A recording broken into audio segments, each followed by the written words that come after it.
The first death threat I got this week was grammatically incorrect. That offended me more than the bullet emoji. I dictated it to my notes app anyway, because judges like documentation, date, time, misspelling of "you're" the whole thing. Rain ticked along our floor-to-ceiling windows like a metronome, the city smeared in neon and slick black pavement beyond. Cole and Weston's 12th floor had a way of making danger look curated. Threats, framed by glass, the skyline like a witness I could cross-examine later. "This is not normal," Erin said, planting both hands on my desk like a tiny, furious hurricane. Her eyeliner was as sharp as her cross-examinations.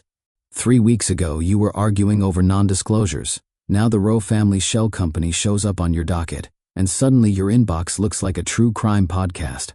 "It's intimidation," I said. "Their punctuation tells me it's not organized enough to be fatal. Your sense of superiority is going to get you killed, Troy." She snatched my phone, scrolled, and made a sound like she'd tasted battery acid. "Also, whoever sent 'I'm watching you' without an apostrophe deserves prison. That's not how we charge people. It should be." She rolled a chair over, sat, and without asking, took the first gulp of the coffee I had ordered exactly 20 minutes ago. Erin believed ownership was 9/10 attitude. "I've already called someone," she said.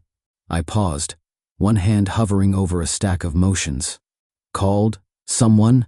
"Security," she clarified. "Private. The kind with actual training instead of gym selfies. I don't need a babysitter." "Good," she said dryly.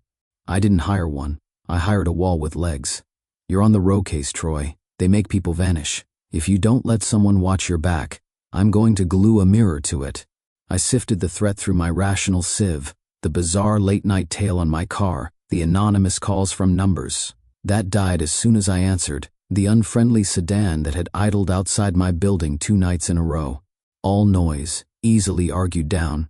I lived by precedent and structure. Chaos was an opposing counsel you beat by never letting it see you sweat. "I'll consider it," I said, which in my language meant no. "You don't have to consider it," Erin said, and tipped back in the chair just enough to make me nervous. "He's already on his way." The rain intensified. I stared past her at the city, where red tail lights bled into wet asphalt. A sense memory rose, unwanted. A hand on my shoulder years ago. The warmth of someone who'd sworn he'd keep me safe and then sold my notes to the other side. I folded that memory into a small square and stored it in the drawer where I keep my bad ideas. "I have court in 20, I said, reaching for the file. "If your human wall can keep up, he can meet me in the lobby." Erin's mouth curved. "He'll meet you wherever he wants." I didn't look up from the motions. "That's not how this works." "With him," she said, getting to her feet. "It is." By the time I took the elevator down, the building hummed with the storm's low voltage. The garage smelled like cold metal and rain, the kind that sneaks in through the vents and makes concrete feel alive. Fluorescence flickered overhead in an arrhythmic pulse. Somewhere far away, a door clanged shut. "Erin," I said through my earpiece, "if your wall with legs is lurking in the shadows, tell him lawyers prefer to be approached with a handshake, not a jump scare." "Noted," Erin said. "Also, I think he doesn't do handshakes." I slid my briefcase into the back seat and checked a rear view. My face stared back. Neat suit, tie a calculated not quite aggressive blue, hair that refused to curl even in humidity. I had perfected looking like a closing argument, crisp, inevitable. A footstep echoed behind me. I didn't turn immediately. Predators love it when you pivot too fast. 2 heartbeats. 3. Another footstep, careful this time, like the idea of a footstep. "You know," I said, "if you're here to rob me, you should be aware I only carry pens and righteous indignation." Silence. The overhead light buzzed. My pulse was a steady drum, mathematically even. I turned. He was taller than the shadow had suggested. Black jacket, black t-shirt, black jeans that had seen things no denim should survive. A clean, brutal economy to him, like someone had carved the air into a man and left the edges on. Short dark hair, closely shaven at the sides, a line of tiredness bracketed by, a gaze that felt like falling through a trapdoor and landing in a locked room. He wore gloves, which, fine, should have tipped me off to the fact that he didn't care about the weather. He cared about touch. "You're Weston," he said. His voice was low, textured like gravel under tires. I'm supposed to keep you alive. I didn't hire you, I said. He glanced past me, through the windows into my empty car, then back, as if mapping exits at a glance. Didn't ask for your permission. There it was, so casual it wasn't a line, it was a policy. Aaron sent you, I said. He didn't answer. He didn't need to. His gaze moved over me with an assessment that wasn't sexual, and then, in the same second, absolutely was. Not the cheap kind, the kind that recognizes threat, and then catalogs it as something else, interest.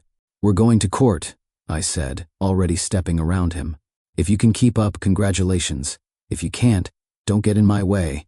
Don't make a habit of being in people's way, he murmured, falling into stride at my shoulder. I make a habit of moving people. I prefer due process. Cute. As we crossed the garage, the lights flickered again. This time something else moved, the quick, wrong scuttle of a presence flitting between pillars 2 rows over. My skin prickled. He tilted his head like a wolf catching a scent, and then he moved, no warning, no barked order. Just a clean, inexorable shift in trajectory that put his body between mine and the sound. Back seat. Now, he said. I don't take orders. He reached without touching and opened the rear door. The gesture said, argue later, breathe now. I started. Something small and sharp clanged off the concrete by my feet. Not a bullet. A nut, maybe, flicked to test distance. A bad idea became a worse one in real time. My ribs went tight. Back seat, he repeated. I wanted to say no. My bones were built out of no, but there is a skill in choosing battles, and I have always loved winning more than being right. I slid into the back, the leather cold against my palm. He stayed outside my door, a dark hinge between our car and the aisle. Another footstep, then a blur from the left, a man rushing with a wrench, his face tucked into a hood that smelled like damp mold. The next movements were physics I respected, even as I hated needing them. My not bodyguard pivoted, caught the man's wrist, redirected momentum into the pillar with a crack that rang through my teeth. The wrench skittered. The man swore, slugged, scrambled. 2 beats later he was on the ground with his arm pinned and his breath making panicked clouds in the damp air. Who sent you? My not bodyguard asked, too evenly. The man spit a word that wasn't a name. He tried to twist his way out. Gloves tightened. The wrench clanged against concrete again. The sound echoed like a cheap thought. Waste of time, the man said, feral and desperate. Message delivered. Message received, my not bodyguard said, and I didn't miss that he let the man go. The guy lurched and ran, limping. We all have a calculus. His was, leave witnesses. Mine was, memorize angles. My not bodyguard shut the back door gently, then opened the driver's. Sighed and got in like the car belonged to him into the storm outside. For a split second the cabin filled with his scent, clean, metallic, the ghost of cedar under rain. I told myself that what flickered across my skin was adrenaline. I am good at telling myself things. He didn't look back. He started the car, guided us out, and only when we were swinging up the ramp did he say, like an afterthought, name's Lucian. Lucian what? Drax. Is that supposed to impress me? He didn't smile. Only supposed to identify me. We hit the street, and the city rose around us. Signs in electric blues and reds, the courthouse dome ahead like a pale knuckle. I watched our reflections slide along a wet storefront, and wondered at the fact that my breathing had synchronized to someone else's. For the record, I said, I don't need protection. Good, he said. I don't protect. I waited. What do you do then? I hunt. My mouth went dry in a way that had nothing to do with fear. Hunt what? People with grammar issues? People who think they can touch what's mine. I am not. I bit the word off. Yours. We stopped at a light. He turned his head just enough to look at me. Not a challenge. An inventory. Not yet, he said. I laughed, sharp and unamused, because laughter is a weapon if you sharpen it. I don't do leashes. Neither do I. Then this won't work.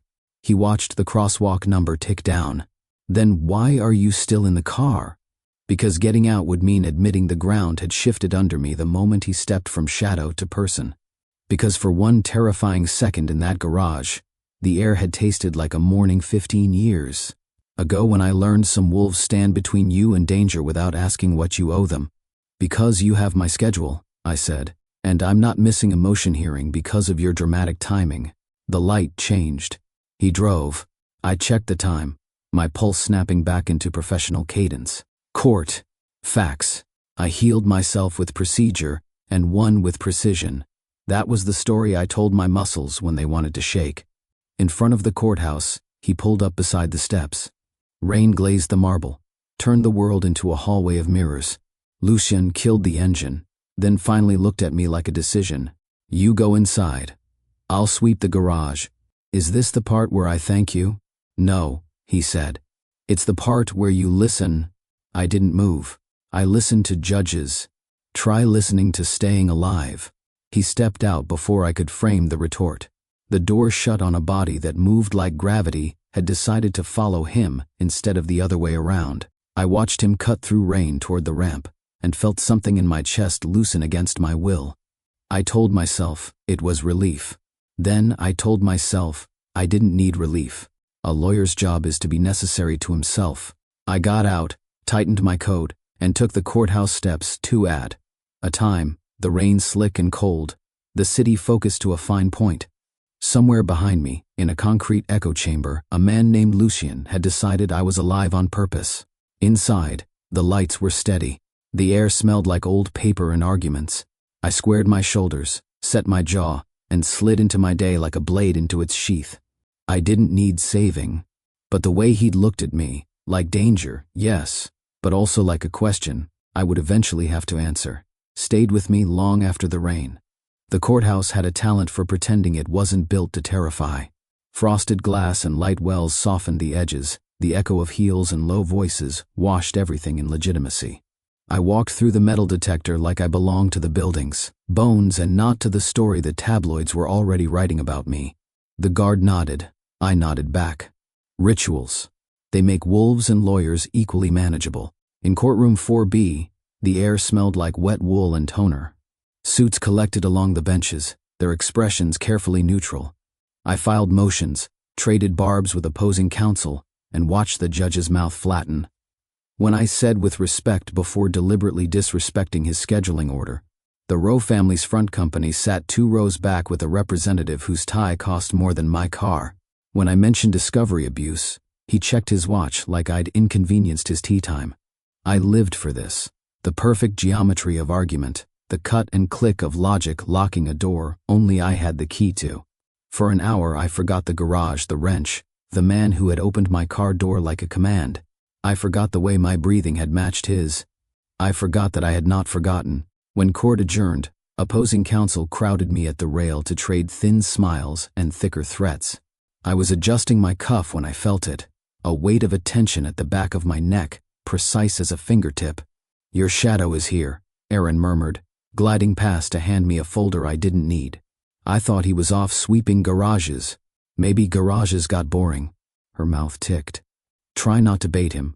Or do, and then tell me everything.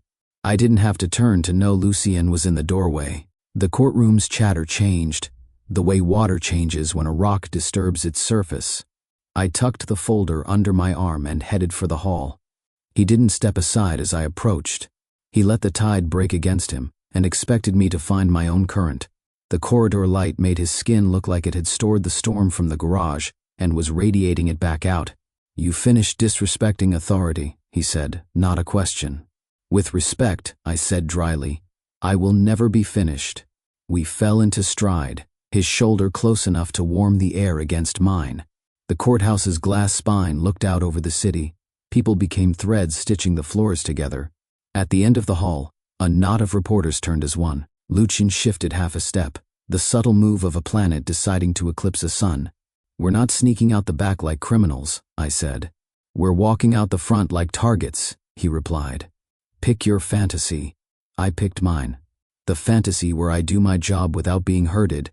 He made a sound that might have been a laugh if he weren't so careful with his mouth. You don't herd lawyers. You pattern them. On the stairs, a hand brushed my back.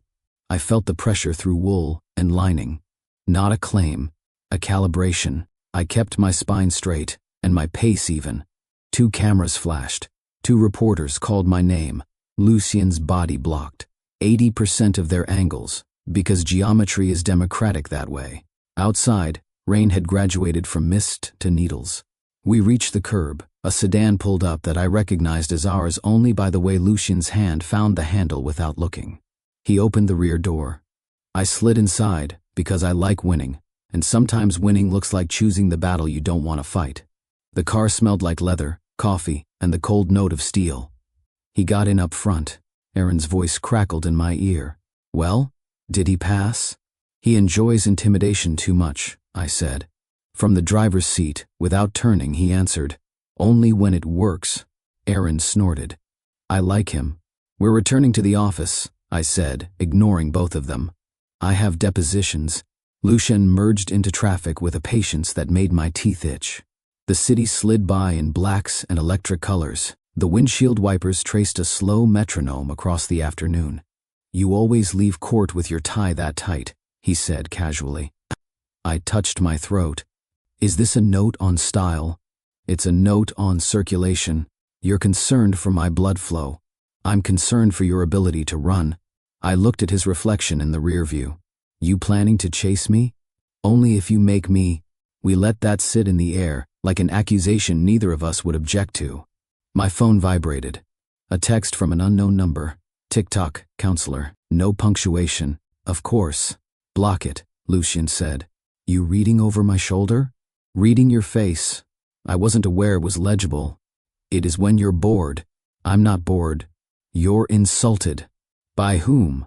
Whoever thought TikTok would unsettle you. He wasn't wrong. The message wasn't a threat. It was an attempt at mood lighting. I turned the phone off.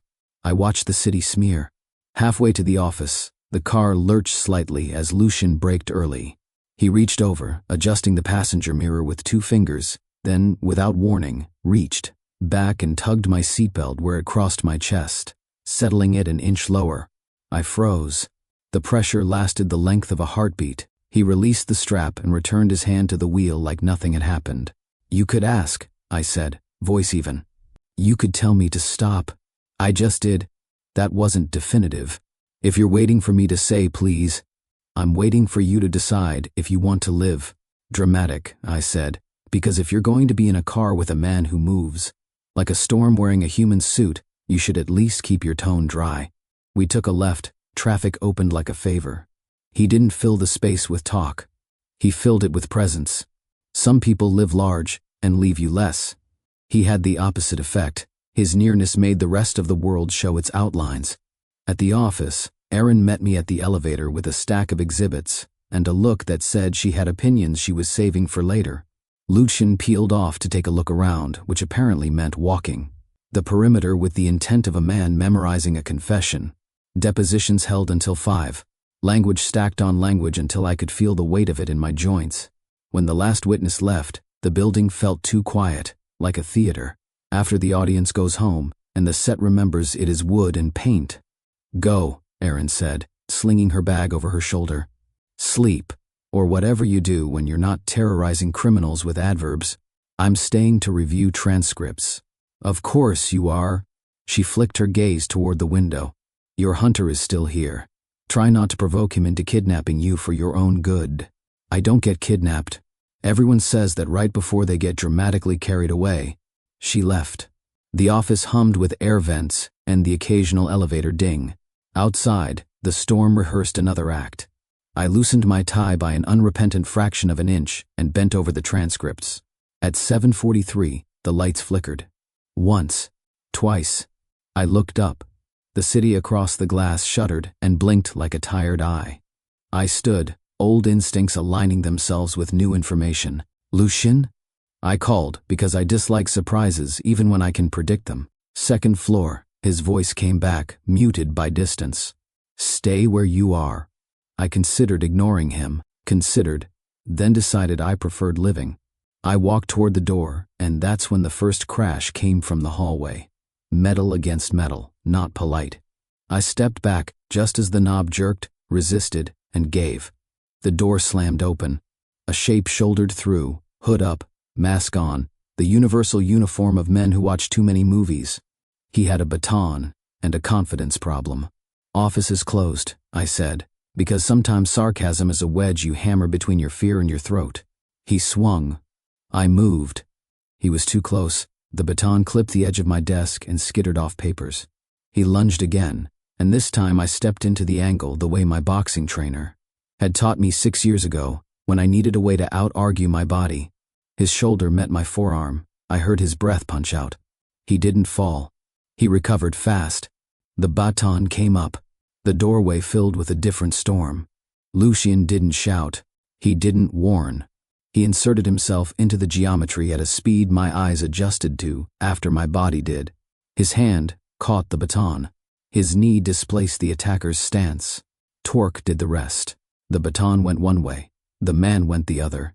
The carpet burned under an abrupt introduction to physics. It was violence without flourishes. Efficient. Practiced. A language he spoke like his first. The man tried for a pocket.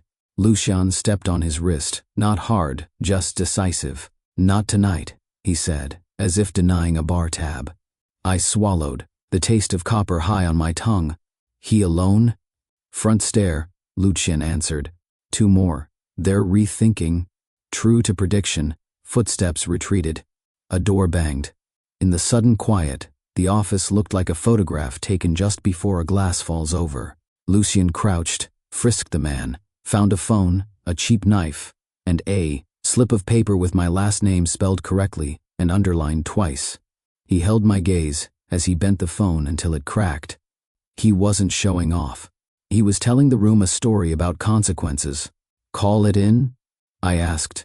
Already did, he said, and I would have asked how when he'd never looked away from the fight, but an answer arrived in the form of building security's hesitant radio and the distant wail of a siren that respected weekend traffic more than emergencies.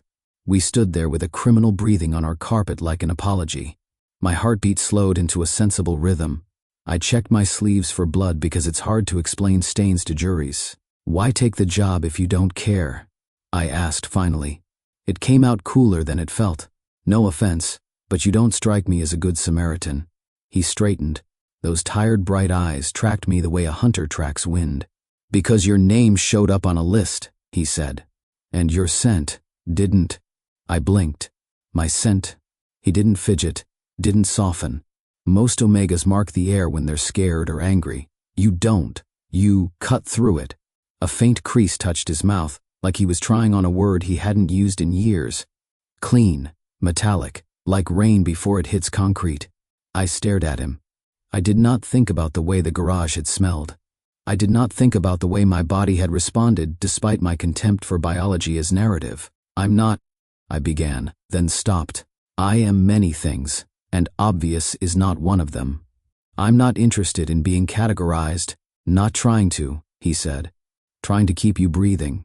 The attacker groaned. Security finally arrived with the level of enthusiasm usually reserved for surprise audits. Lucian handed them the knife, the paper, and a look that made them wish they'd shown up earlier.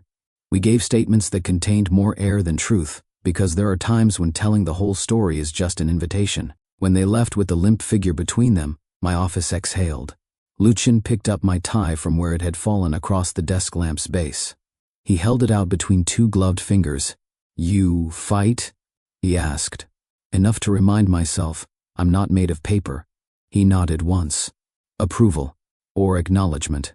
Next time, he said, don't step into the swing unless you have a second move. I had one, I said. What was it? Call you. The corner of his mouth shifted. Not a terrible instinct. He set the tie down. His fingers brushed my knuckles. The contact was brief, clinical. It still set something in me alight and stubborn. I closed my hand into a fist on principle. You enjoy intimidation too much, I said. Only when it works, he replied, deadpan. I let the silence hold, and in it, the truth behaved itself. Irritation and attraction occupied the same chair and didn't argue. He was a predator who had learned manners. I was a lawyer who had taught himself not to need anyone. Trial and error. We were going to keep running that experiment until one of us admitted the outcome. Lock up, he said, turning toward the door. I'll sweep the stairwells. Is this where I say thank you? I asked. No, he said. It's where you decide if you want me to come back tomorrow. I should have said no. My bones were carved from it. But the room smelled like lightning, and the page I'd been reading before. The fight was still open to a paragraph I suddenly couldn't finish alone. Be here at 8, I said. He paused, looked over his shoulder. I'm always early. I hate that about you. I know, he said, and left me with the rain and a pulse I couldn't cross-examine into submission. My apartment looks like a closing argument, spare, ordered, not a coaster out of place. Books in thin black stacks, coffee equipment arranged like surgical tools, a couch that refuses to slouch. I keep the air cold and the lights warm so I can believe I've mastered at least 2 elements. Lucian took one step inside and did what men like him do in new territory. He mapped exits without moving. Then his gaze flicked once over the room, over the long shadow the city threw across the floor. He didn't say nice place. He said nothing, which was somehow worse. The door, he said, nodding to the lock. Chain is decorative, bolts fine. You should add a bar. I'll put it on my registry, I said. Right after bulletproof conscience and friends who don't sell me out. He didn't bite. He moved to the front door and stood there with the patience of a storm holding position over a harbor. He set a small black case on the floor and flipped it open. Earpiece, a coil, of wire, spare phone battery, a thing that looked like a key but wasn't. You're staying, I said, setting my briefcase on the kitchen island. Until sunup, he said. Then we renegotiate. You assume I'll retain you. He looked at me like he was evaluating my pulse, not my words. You already did. I said, be here at 8. You said, be here. I made coffee because coffee is a ritual that doesn't fail you if you measure correctly. The grinder whirred, beans falling like small comets.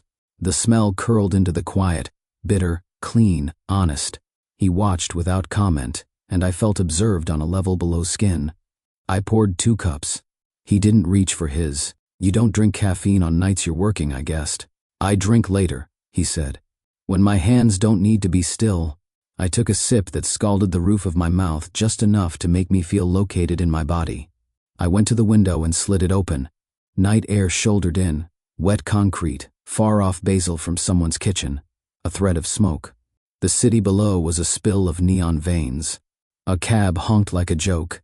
A siren receded. Balcony? He asked.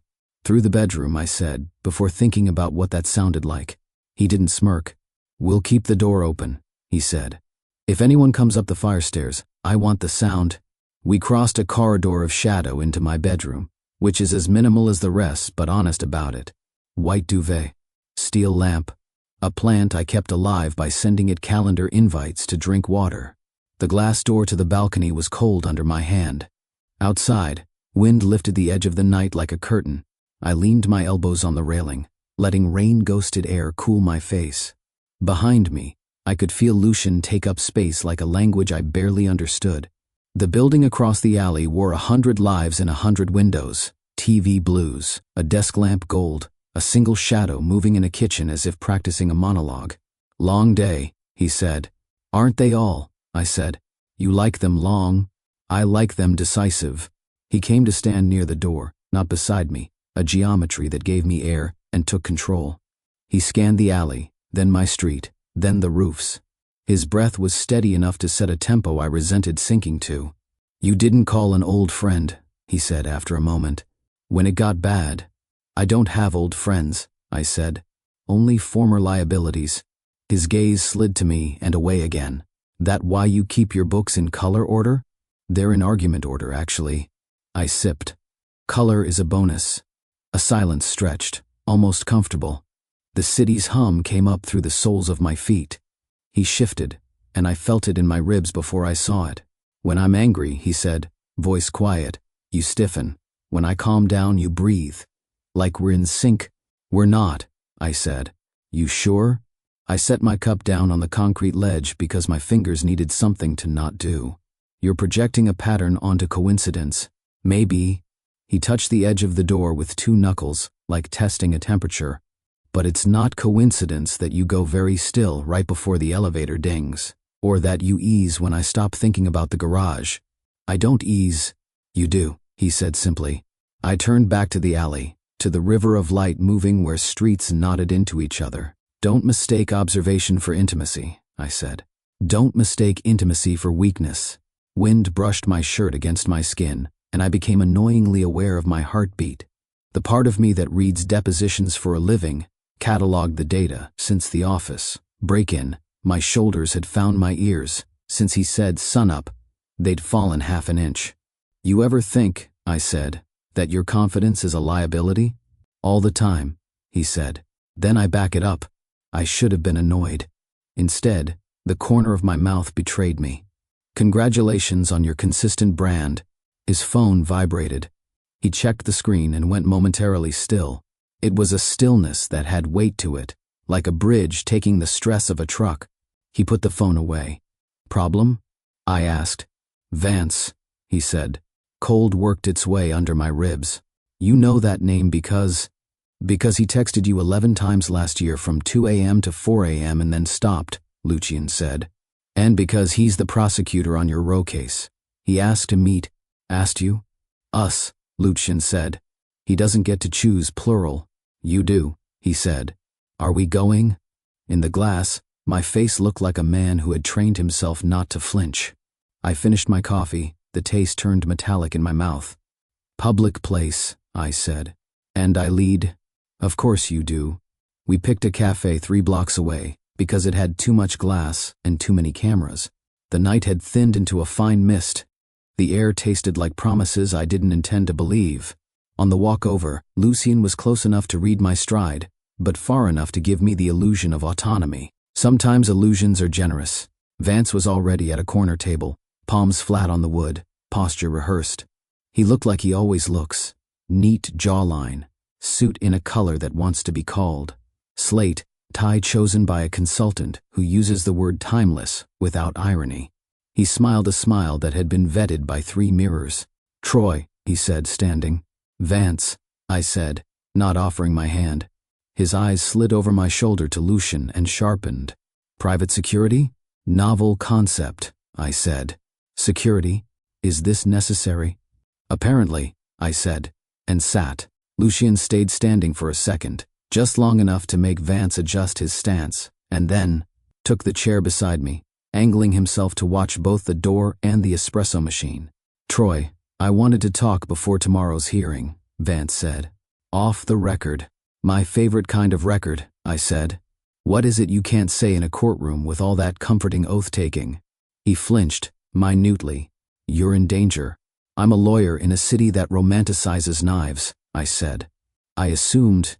This isn't like your usual, he said, and I almost laughed because he said it like he still had a pass to my interior. I don't have a usual anymore. He licked his lips. Elias Rowe isn't going to let you embarrass him. Drop the discovery motion. We'll work something out on the back end. There it is, I said softly. The lie you practice in the mirror until it stops tasting like blood. He flushed. It's not like that. It's exactly like that. You fed my drafts to the other side last year because it bought you an inch on a plea. Guilt flickered across his face, then calcified into annoyance. I did what I had to do. You did what you chose to do, I said, and the words landed like the bottom line of a bill. Lucian's presence at my side was hydrogen, colorless, pervasive. He didn't speak. He didn't need to. He radiated a quiet irritation that made the hairs on my arms stand. The air around us thickened like a storm considering whether to light itself. Vance shifted his tactic. I can protect you better than he can, he said, nodding at Lucian without looking. I have reach. I can protect me from whom? I asked. You. His throat worked. He leaned forward. I'm trying to fix it, Troy. You're trying to fix you. His mouth pressed into a line. You always did know how to hurt. Occupational hazard, I said. The cafe noise rose and fell, cups clinking, milk steaming. I watched the way Vance's eyes kept tracking to the door, to Lucian's shoulders, to me. He wanted to occupy the place he used to, closer than comfort, farther than truth. He wasn't invited. Go home, Vance, I said, standing. Take whatever deal Rowe's offering and make it smaller. You can pretend it was your idea. He rose too fast, knocked his knee into the table, caught the cup before it fell. You don't have to prove anything, Troy, he said, almost pleading. You already won. You always win. I felt tired in a way that had nothing to do with sleep. That's never been true, I said. You just preferred the version of me that made it look that way. I walked out. The bell over the door chimed a small finality. Lucian came with me. The air outside felt cleaner, like the city had inhaled for the first time in an hour. We didn't talk until the corner, where the streetlight cast puddles like pieces of a broken mirror. You hate him, Lucian said. No, I said, my voice surprising me with what it carried. I hate how much I used to love him. He accepted that like a weather report. We started walking again. My steps evened out without my permission. Why didn't you tell me he was the leak? I asked.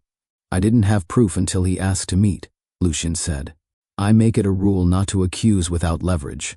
I thought you hunted. I do, he said. But I don't howl without a reason.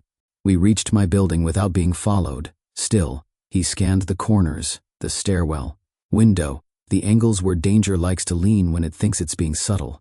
In the elevator, our reflections stood side by side, me in a suit that telegraphed I had no time for nonsense, him in black that ate light. Back in my apartment, the quiet fell around us with the soft authority of a judge's gavel. I set my keys down exactly where I always do. Lucian resumed his post by the door. I made more coffee because I needed the ritual again. He accepted a cup this time, held it like heat was information. He took one drink and set it on the floor beside his case. You said in sync, I said, not looking at him. Earlier, if I'm reacting to you, it's because you're a lot, he huffed. Apologies for existing at volume. I'm serious, I said. I don't broadcast. I never have. That's the point. I turned, the words leaving a taste in my mouth like a coin. If you're reading something from me, consider that you might be reading yourself back. His eyes lifted to mine. In them, I saw the careful man under the reckless one. Maybe I am, he said. Maybe that's the problem. I leaned against the island, palms flat. I'm not interested in biology writing my story. Neither am I, he said, and surprised me by sounding like he meant it. But there are things that are useful to know, even if you hate them. Such as that I want to move every time you look out a window like you're 3 seconds from jumping, he said. That you breathe like you're counting to 10 in every room with a closed door. That when you laugh, your shoulders drop half an inch and you're easier to keep alive. I stared at the countertop because looking at him felt like conceding ground. You enjoy intimidation too much, I said again, but softer. Only when it works, he said, and the corner of his mouth tilted, and for a moment the room smelled, not of coffee or rain but of something cleaner, like a promise that had been rinsed and left to dry. We fell into a truce of small things. He texted someone whose name he didn't say. I washed 2 cups and stacked them the way I always do. The building sighed and settled. Outside, the wind sheared off to the east, and the sky let go of its last thin rain. At some point near midnight, I drifted from counter to couch, depositions open in my lap. At some point after that, my eyes closed. I woke to the click of the deadbolt and the soft whisper of the chain. Dawn blued the edges of the city. Lucian stood by the door, listening to the building breathe. You sleep, he said, like a diagnosis. Sometimes, I said, my voice rough. When supervised, he inclined his head. Sunup, he said. Renegotiate? Be here at 8, I said, because my bones were carved from no, but my mouth had apparently learned a new word. He opened the door, paused, glanced back. The hallway light drew a line along his jaw, and the line reminded me of all the places people keep their regrets. Try not to love him again, he said, not unkindly. I don't, I said, and the truth sat down in the space between us and made itself comfortable. He left. The door shut. The apartment held the echo, then filed it away with all my other careful noises. I stood in the quiet and realized 2 things at once. I was breathing evenly, and I had no idea whether that was mine or his. The rain started again just as the elevator doors opened to the underground garage. Like the sky had remembered it still owed us something. Concrete swallowed the sound, turned it into a bass line under the fluorescent hum. Water pooled in the tire grooves and reflected thin white ribs of light. Cars rested like sleeping animals. The city above us blurred into echoes and engine heat. Aaron's late-night deposition had run long. Lucian had texted wait by the elevator, which of course meant I walked out. First, because I am a man who believes in tempting fate in increments. The elevator doors closed behind me. I checked my watch, adjusted my briefcase, took 3 steps, and felt the air change, the way it changes a breath before lightning. "Weston," Lucian said from somewhere to my left, the syllables clipped, low. "Stop." My body listened before my pride could argue. I stilled. The garage went quiet in the specific way a room does when you are no longer alone in it. 2 rows over, a shadow moved separate from its pillar. Another answered, a ripple of wrong in the corner of my eye. "Front, 9 o'clock, Lucian said. "Back, 2, don't go for the car." "I wasn't," I said, already recalculating. The sedan sat 20 yards away, black glass, black promise. The key fob in my pocket suddenly weighed as much as a bad decision. He came into view like a verdict, black jacket, shoulders set for a problem. His hand skimmed my back and the touch was nothing and everything, a transfer of information. "Here, move, now." He put me on the passenger side of a pillar and took the alley of darkness opposite, drawing their eyes. "I thought you liked a challenge," I murmured. "I like you alive," he said, and then things happened fast. The first man pushed off a bumper with the gracelessness of haste. He had a pipe, because of course he did, and the misplaced confidence of a person who thinks movies are documentaries. He swung wide. Lucian stepped in under the arc, caught the wrist, and made a small, exact motion that turned swing into drop. The pipe clanged, metal on concrete, the sound bright and obscene. A second shape lunged toward me from the side, smaller, faster. I moved the way my trainer taught me, weight low, step inside the strike. My shoulder met his sternum, my briefcase met his knee. He grunted, stumbled, recalibrated, and came back with a knife he must have been saving for dessert. "Troy," Lucian warned, without looking, and I said, "I see it," and pivoted with a precision I wished belonged to a different life. The knife nicked my sleeve and caught the air on the other side. He overcommitted. I shoved, heel to toe, physics, and he went down in a profanity of limbs and panic. The third man, the one with 2 at 2 o'clock, made a choice and went for Lucian. Bad choice. Lucian took the momentum, refolded it, and put the man into the hood of a car so gently it felt insulting. Metal dented. The man slid boneless to the ground, more surprised than hurt. Knifeman recovered with a hiss and lunged again. I stepped back. The world narrowed to knife, grip, distance. My mind did what it always does, cataloged, argued, found an angle. Then Lucian was there because he had been everywhere the whole time. He caught the knife hand, crushed the tendons beneath glove and bone, and the blade dropped, obediently into a puddle that made rain ripple circles around the wrongness of metal. Someone ran. Footsteps slapped, receding toward the ramp. The garage exhaled, then inhaled again, waiting to see if we'd follow. Lucian didn't. He stepped back 2 paces, scanning the angles. When nothing else moved, he turned the focus back to me with the clean, unsparing attention of a man who knows where the blood is in a room. "You okay?" It wasn't a question, it was a demand for data. I checked the sleeve, torn, superficial. My breathing came high and hot. I told it to behave. The adrenaline made everything brighter, the reflections in the water, the smell of oil and rain, the metallic taste under my tongue. "I'm fine," I said. Then, because he was already looking at my arm, "I'm mostly fine." He stepped in, close enough to take my wrist, rotated my forearm with careful fingers. His breath ghosted the back of my hand. My skin took that personally.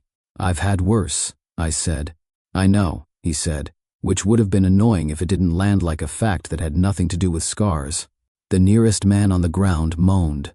Lucian kicked the knife under a car, collected the pipe, and tossed it 3 rows away with a clang that sounded like an argument ending. He took 2 photos, texted something to someone I did not ask to know, and then returned to me, as if every path in the room ended here. "You good to walk?" he asked. "I can manage 30 feet, yes." His eyes made a short, impatient sweep down my body and back. Inventory, not indulgence. And then, he bracketed me with one hand against the cool curve of a car and the other on the pillar. We were not touching, but he'd arranged the world such that I fit inside it. Say no, he said. Voice turned down to something that hummed through bone. My mouth went dry. To what? Once, he said, eyes on mine. Say no, and I'll leave. I looked at him, and the garage got very quiet. Somewhere above us, a car crossed a wet street, and the sound made a bright smear under the moment. His face was close enough to memorize. The rain on his jacket beaded like mercury. The line of his jaw could have cut through bad ideas. Leave, I said, because my bones are carved from refusal, and because I wanted to see who I was with the word in my mouth. Silence, not offended, not surprised. Just the kind of quiet that rearranges ceilings. His gaze didn't move. He didn't lean closer. He didn't step back. He let the words stand between us like a witness. I waited. The bass line of rain and ventilation kept time. My pulse decided to improvise. Then why aren't you walking away? I asked, softer than I intended. His exhale ghosted my cheek, warm even in the cold. Because you're lying, he said. And because I'm not. I hated the way that landed. Clean, inevitable. I hated the way my body heard not a threat in the set of his shoulders when he was this close and could have been anything else. I hated the way heat threaded into my ribs like it had the right. You're insane, I said. You're still breathing, he said, steady. So, not that bad. The laugh leaked out of me before I approved it. Small, unsteady, real. It felt like a pressure valve cracking open, the hiss building into something that almost resembled relief. He held the space while I had my tiny rebellion against my own control. The nearest fallen man groaned again, then found the survival instinct to crawl. Lucian flicked him a look that made the effort stall. Police? I said. On the way, he said, but slowly. Of course. I swallowed. My throat felt raw, as if I'd argued for hours without words. We should move. He didn't, not immediately. He let the rain fill the edges and my breath even out. The fluorescent flicker painted us both in alternating frames. There, gone, there again. He watched my face like he had committed it to memory and was checking for changes. It should have read as possession. It read like a checklist. You're angry, I said, surprising myself. He didn't blink. I am. At me? He thought about that, really thought, which is unfair in a man with fists like weapons. At the part of you that decided you're alone, he said, and at the part of me that thinks I can fix that by standing close. Very heroic, I said lightly, a joke so sharp it nearly cut my tongue. Have you tried capes? He didn't smile. The corner of his mouth did a thing like memory. They snag on door handles. He stepped back one pace, giving me air without surrendering the geometry. The sudden space made the cold jump my skin. I missed his heat before my pride could draft the objection. Come on, he said. We're leaving the garage in 2 minutes. I want you in the car when the sirens get here, so they don't waste our time with statements. Truth is not a waste of time, I said, on reflex. Tonight, it is. He collected my briefcase where it had landed behind a tire and handed it to me. Our fingers brushed. It was nothing. It irritated me with how much it wasn't. I took the handle, checked the files were still within their little cardboard boundaries, and found that my hands had stopped shaking at some point between leave and why aren't you walking away. We made it to the car in the kind of silence that isn't empty. He opened the passenger door, I slid in, and the cabin's smell hit. Leather and metal, yes, but also the warm-through scent of him. I told myself it was the rain. He rounded to the driver's side. Before he got in, he did a radius scan, head tilted, listening with more than ears. Satisfied, he dropped into the seat and started the engine. The heater came on with a hum that sounded like permission. Your sleeve, he said. I looked at the tear again. Clean line, no blood. The knife had tried to tell a story and failed. It's fine, I said, because that sentence has been welded to my bones since I was old enough to negotiate with adults. Next time, don't step into a blade unless you're planning to use the other guy to break your fall. Is that a pillow talk metaphor? That's a stay alive instruction, he said, dry. Headlights slid along the far wall, then disappeared up the ramp. He didn't move until they were gone, then pulled out with the unhurried patience of a person who understands that victory looks boring. Why the garage? I asked. It's almost quaint. Because you refuse to let me walk you to your door unless I pretend I'm just checking the weather, he said. And because Quaint still kills people. We hit the ramp. Rain drilled the windshield, turned the world into moving glass. He flicked the wipers on. The blades drew clean arcs that felt like relief. Why take the job if you don't care? I asked, staring at our reflection in the tunnel of wet street. You don't strike me as someone who collects lost causes for fun. I don't, he said. The light at the end of the ramp stuttered red to green. I told you. Told me what? Your name showed up on a list. Your scent didn't. The word snagged. I felt it catch on the old netting where I keep the things I pretend don't belong to me. You keep saying that. Because it keeps being true. And what does that mean, in your taxonomy? His jaw moved once, tight. It means you don't broadcast fear like I expect. You fold it into corners and iron the edges. It means when I get angry, your muscles come up like shields. When I let go of it, your breath starts again. It means I feel things around you. I stopped trusting a long time ago. The car was very warm. The city outside was very wet. I watched our passing smear in the glass and kept my mouth shut, because sometimes silence is the only way to not confess. This is biology to you, I said finally, forcing scorn into the shape of a sentence. This is information, he said. What we do with it is a decision. We hit a patch of water. The tires hissed. My skin buzzed with the leftover battle, the way it always does. Noise and static, and the itch to argue my way back into myself. I pulled in a breath that felt like the first one in an hour. You're still insane, I said. You're still breathing, he said, and the heat in his voice wasn't triumph. It was relief, which was worse. The sirens finally arrived, too late and too loud, honking their way into the mouth of our garage. Lucian turned down a side street and made 3 precise turns that severed us from that sound. He drove like a man measuring a room with his feet. By the time we reached my building, the rain had relaxed into a steady fall. He parked, killed the engine, and we sat for a beat in the cocoon of the car's quiet. I'm going to walk you up, he said. I know, I said, because arguing would have been performance and my audience was tired. In the elevator, our reflections stood shoulder to shoulder again. I looked like a man who'd almost remembered how to laugh, and then caught himself. He looked like the reason I had. At my door, he checked the hall, the stairwell window, the fire escape geometry. He let me open the lock. The apartment smelled like the ghost of coffee and the clean line of my shampoo. He didn't step in.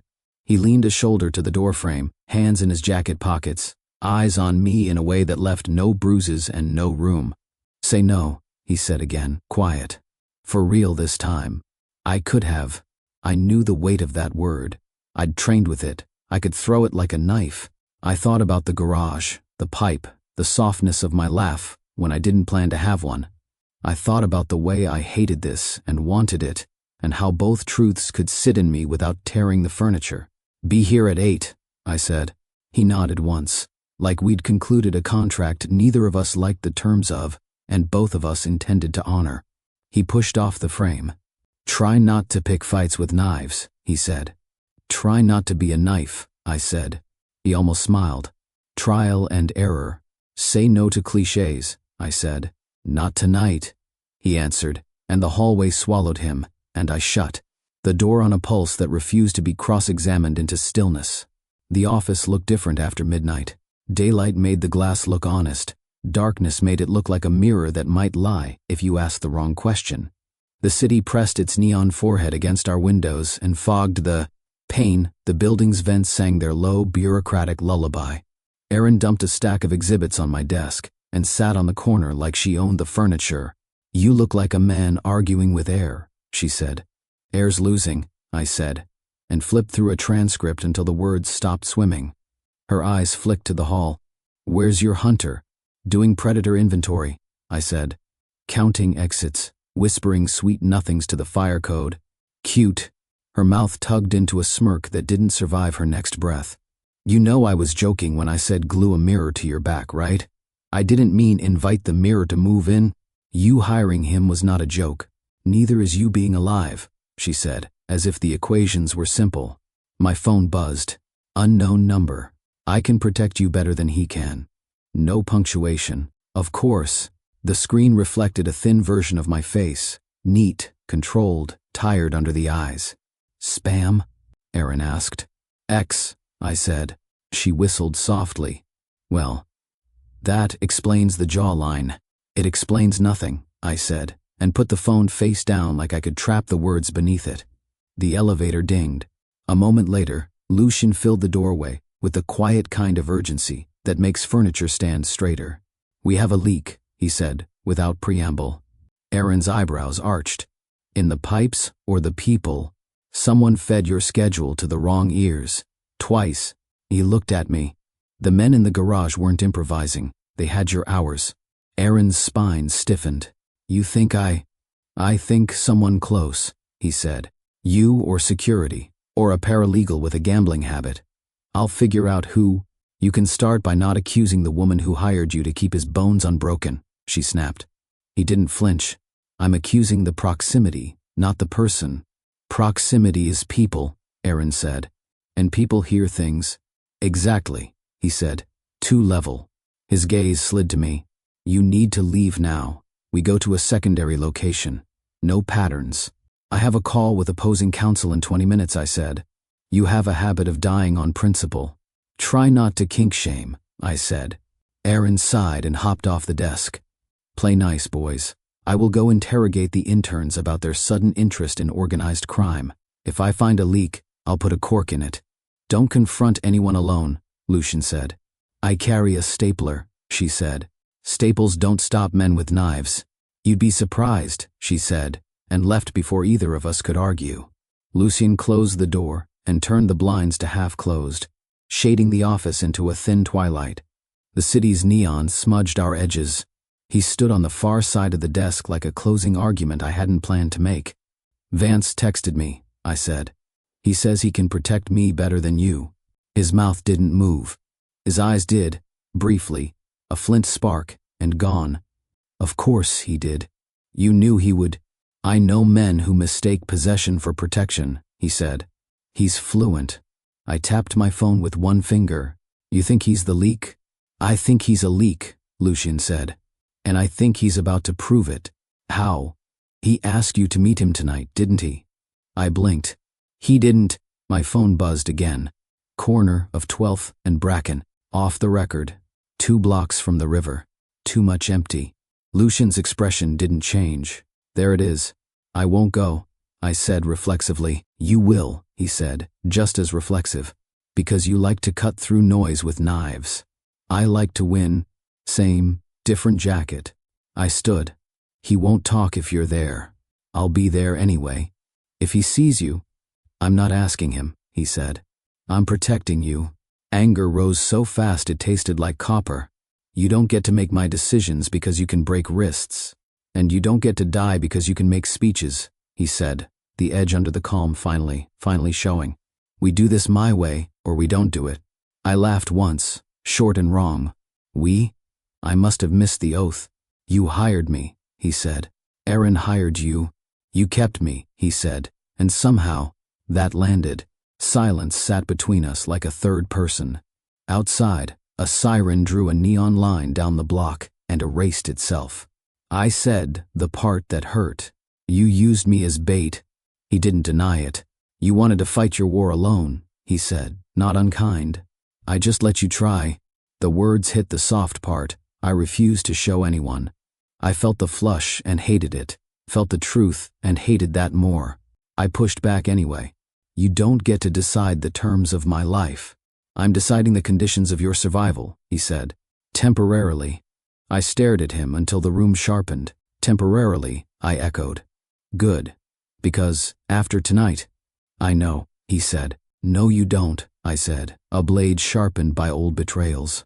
After tonight. We're done. Something in his face flickered and steadied, like a light tested and returning to brightness. Copy that. He stepped back from the desk, away from the argument. 12 and Bracken, 10 minutes. We take 2 cars. You don't stop on the street. I'm not your trainee. You are my responsibility. For a beat, the sentence hung there with all the weight I didn't want. I pocketed my phone. Then take responsibility and don't follow me in like a thunderclap. Let me get him talking.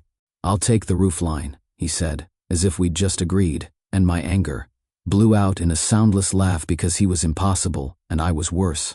We left through separate elevators. In the garage, I got into the car that still smelled like last night's adrenaline and drove.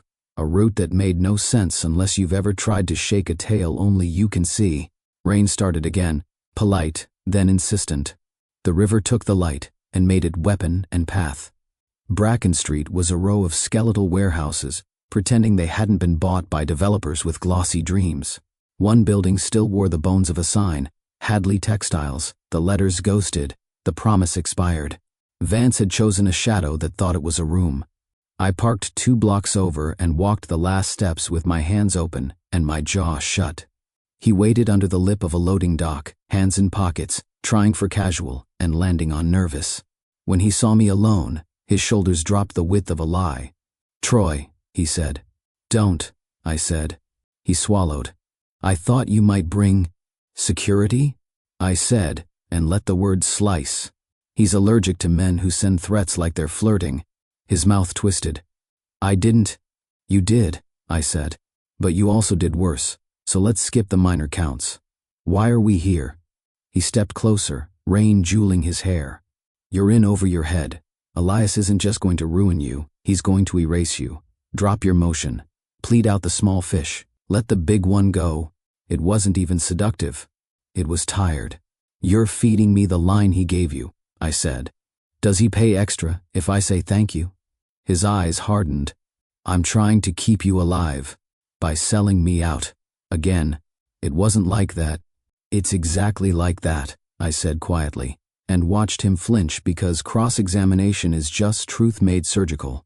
Footsteps scuffed behind me. 2, 3, there it was, the part of the play where the stage directions catch up to the script.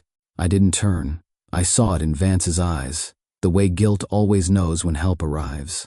He wasn't the kind of man to call for backup and then apologize for it. He was the kind of man to tell himself he had no choice. "You can still walk away," I said. He shook his head, small and miserable. "No, I can't." "Because he has you," I said. "Or because you like the feeling." Vance's jaw clenched. "You always did know where to put the knife." "Occupational hazard," I said. And then the scene changed.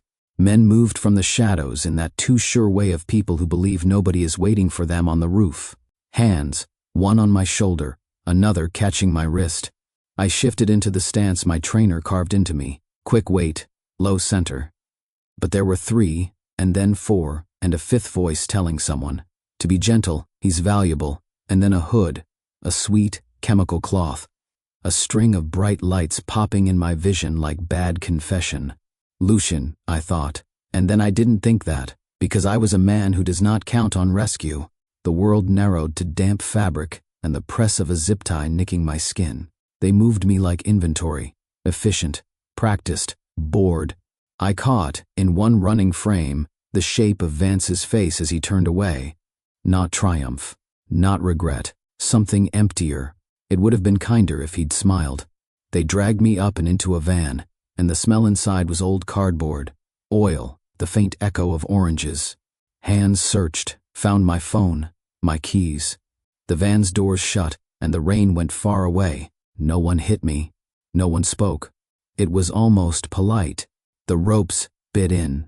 My breath sawed shallow against the hood, and under it, ridiculous, inappropriate. Relief washed through me, cold and clean, the kind that follows a verdict, even when you hate the outcome. Funny, the thought came with a curl of almost laughter that tasted like iron. When they finally tied me up, I felt free. The room smelled like old water and new money. Concrete sweated. A sump pump coughed every few minutes like a smoker about to tell a secret. I was tied to a chair that had never imagined it would have a career in crime. The zip ties bit neat crescents into my wrists. Someone with initiative had left a single bulb swinging overhead, which would have been menacing if it weren't mostly pathetic. I cataloged all of it, because the mind likes to file when the body can't. A door creaked. Footsteps. The men who'd driven me here unfolded into the light. 2 who looked like they thought. Betrayal was a cologne, one who had the crisp, expensive boredom of management. A 4th lurked in the doorway, arms crossed, the silhouette of a man who had never taken ownership of his decisions. Vance. Counselor, the bored man said, voice smooth, free of accent and accountability. He wore a watch that could pay a year's rent on my first apartment. You're in a difficult position. Physically? I asked. Or metaphorically? Because I can never tell with men who love warehouses. That earned me a glance that was supposed to be amused. He put 2 fingers on the back of my chair and leaned in the way people do when they want to mistake proximity for power. You're going to abandon your motion, he said. You will let my client's name drift into the shadow of the docket until no one remembers how to spell it. Alzheimer's isn't contagious, I said, but I appreciate your optimism. He smiled then, a thin piece of cutlery. You're brave. No, I said. I'm tired. Vance shifted against the doorframe. Not a word, not a flicker of the man who used to stand too close in kitchens, just a suit and a shadow, pretending to be a reason. The pity I didn't want to feel arrived late and sat down without asking. The bored man nodded to one of the cologne enthusiasts. A fist met my ribs with a politely professional solidity. Payne looked up from its newspaper and made eye contact. I breathed through it and filed it under temporary. You can't intimidate a man who's already lived with his ex, I said when I could speak. He alphabetized my spices. A second hit. Shoulder, not face. This was business, not art. Something cracked in my back like an old door. I didn't make the noise he wanted. I thought about Lucian instead, how he'd held the garage quiet with his body, how his voice had tucked itself under my pulse like a metronome. I thought, don't come. Come, anyway. My heart beat like a gavel, agreeing with itself. The door downstairs moaned. All 4 men stilled. The bored one's head tilted, a dog considering thunder. One of the hired fists went to check, and the building, being a building, told him nothing. Then the bulb swung, just slightly, as if the air had been rearranged politely by a larger idea moving through it. The first man went down quietly. The second told the room about it with his whole body.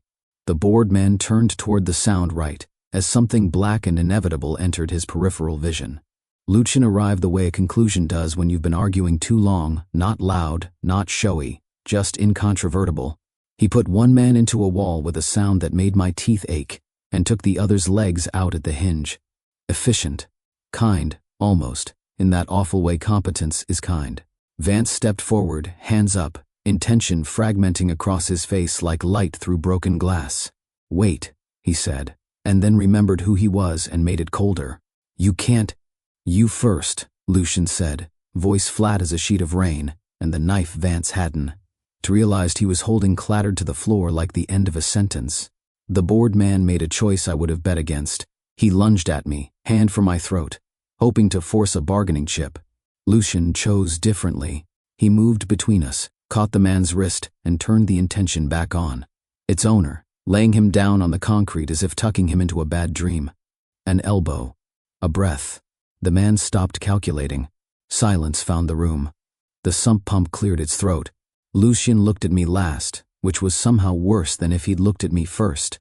His eyes went over my face, my shoulders, the line of my breath. Something eased in him, scarcely, like a string loosened half a turn.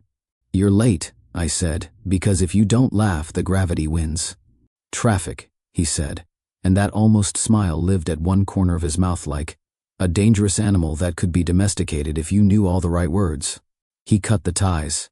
Feeling rushed back into my hands like a bad roommate, he slid one palm under my elbow, not possessive, not tentative, just steady enough to make standing a collaborative decision. Can you walk? He asked. Define walk, I said, taking inventory. The ache organized itself around a center. Nothing broken that mattered. Yes. We crossed the room at a pace that let my lungs catch up. Vance watched us like a man watching his future recede into a smaller and smaller door. You did this, I told him. It came out calm, which felt like a victory. You thought you were buying safety. You bought exactly this. He didn't answer. His mouth opened, then remembered the language we'd once shared and closed again. He looked at Lucian. He shouldn't have. Lucian's gaze was almost gentle. You had one job, he said. Pick a side and stand there. Vance flinched as if gentleness hurt more. He lowered his eyes because he'd always been good at following rules written too late. We left him and his choices in the basement with the men Lucian had arranged, and took the stairs that smelled like mildew and old apologies. Lucian moved a half step ahead, clearing corners, listening with his whole body. I listened to the echo of his footfalls and realized mine had fallen into their old habit, mirroring. Biology, information, decision. I let it happen. He bypassed the main exit and went up instead. Up? I asked. Cameras downstairs, he said. Clean air upstairs. We came out onto the roof, into a night that had rinsed itself. The storm had pulled away, leaving the city slick and rinsed, glassy. Air moved across the rooftop like sheet music. I breathed it until my ribs remembered. The shape they had before someone else's hand tried to make them smaller. The skyline lifted itself out of the dark, street by street. Lucian set me on the lee side of a battered ventilation unit and did a brief, practical assessment with his eyes and hands. His gloves were gone. His fingers were warm and sure. You're bleeding, I told him, because the slash across his forearm had finally decided to tell the truth through his sleeve. So are you, he said, tipping his chin at my ribs. Guess we match now, I said. It was a joke. It was also a surrender flag, neither of us raised deliberately. He huffed something like a laugh and tore his sleeve the rest of the way, turning it into an ugly, effective bandage. He wrapped my wrist first, tight enough to inform the blood who was in charge. Then he wrapped his own arm with his teeth and one hand, a graceless, competent knot. We looked like two men who had been in the same storm on purpose. Sit, he said, and I did, because gravity asked, and also because my legs had opinions. For a time, the roof was just wind and silence, and the far-off argument of sirens moving somewhere that wasn't here. The adrenaline receded, the edges of the world softened, and the ache finished settling into categories. Later, now. You came alone, I said finally. Yeah, that was reckless. He gave me a look like he couldn't figure out how to answer a question in a language he didn't speak. You were there, he said. So I came.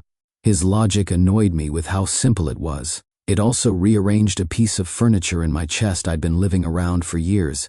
Roof lines, I said, because talking about architecture was easier than talking about the truth.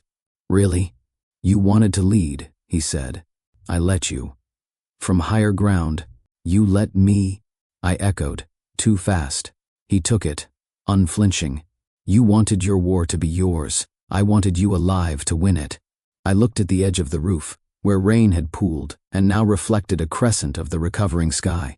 My breath moved in and out without asking permission. His was there too, low and even, and I realized something in me had recalibrated to it without taking a vote. I don't want a bodyguard, I said, because I am nothing if not committed to my own stubbornness. He nodded, eyes on the skyline. I know. The wind braided through the space between us. A siren downshifted to a hum. Somewhere, a bar closed. The night took our outlines and softened them at the edges, made us look like we could belong here. He turned his head then, and whatever he'd been keeping behind his eyes since the garage, since the coffee, since the first moment he put his body between mine and the world, came forward enough to be legible. Still don't want a bodyguard? He asked, quiet. No, I said, and surprised myself with the ease of it. My mouth made room for something that had been rehearsing under my tongue for days. But maybe a very bad idea that won't leave. There was the almost smile again, the dangerous animal. It moved closer to daylight and didn't bite. I can do stubborn, he said. I'd noticed. He sank down beside me, shoulders a line of heat I pretended I wasn't grateful for. We sat there while the city tested out a paler shade of sky. The east bled thin gold into steel. The wet rooftops caught it and threw it back like a dare. Your scent still doesn't make sense, he said, as if the observation had been waiting respectfully for its turn. I don't broadcast, I said, automatic. You do, he murmured. Just not what they expect. And what do you expect? He thought about it, which should be illegal at this proximity. Something clean, he said. Like the minute before rain when the air decides to be honest. I didn't have anything clever for that. You're bleeding on my concrete, I said instead. It's not yours, he said. It is now. We watched the light get brighter. My ribs complained, his sleeve darkened, the air pretended to warm.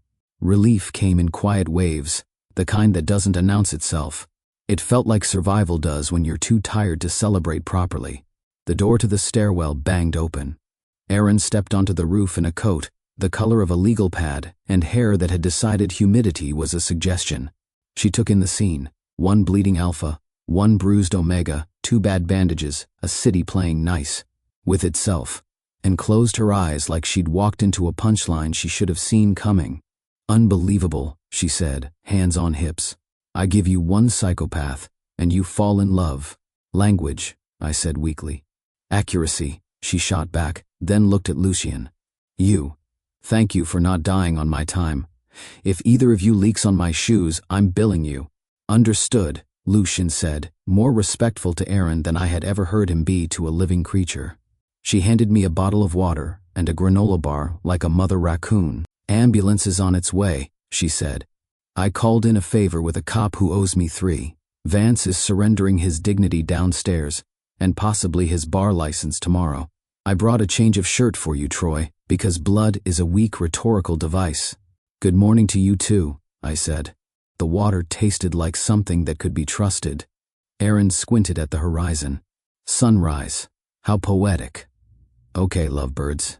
Here's the deal." She pointed at me. "You are going to sit very still and let the nice professionals confirm what we already know, which is that you're made of spite and cartilage." Then at Lucian, "And you're going to fill out some version of paperwork that says a guy did things, and you did other things, and we will never speak of it again in front of a jury." Lucian inclined his head. "Copy." She softened, a fraction. "Also." "Good job," she said, like it cost her $1. "Both of you." "I prefer my partners alive." "We were just conducting field research," I said. "On what?" she asked, deadpan.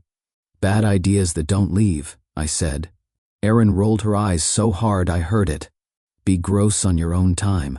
She pivoted toward the stairwell. "Sirens in 90 seconds. Don't do anything cinematic until I get back." She disappeared. The door hissed shut. The wind tugged the edge of my shirt like an apology. Lucian watched me watch the light. "We're not done," he said. Not a threat, not a promise. A fact that felt, for once, like the right kind of inevitability. "No," I said. "We're not." He touched the torn edge of my sleeve, just once, the contact brief as punctuation. "Say no," he said, softer, almost like a ritual that belonged to us now. I looked at him, at the city, at the line where the dark finally gave up pretending it could hold. I'd spent so long building myself from no that I hadn't left room for anything else to stand beside it. "Stay," I said. He did,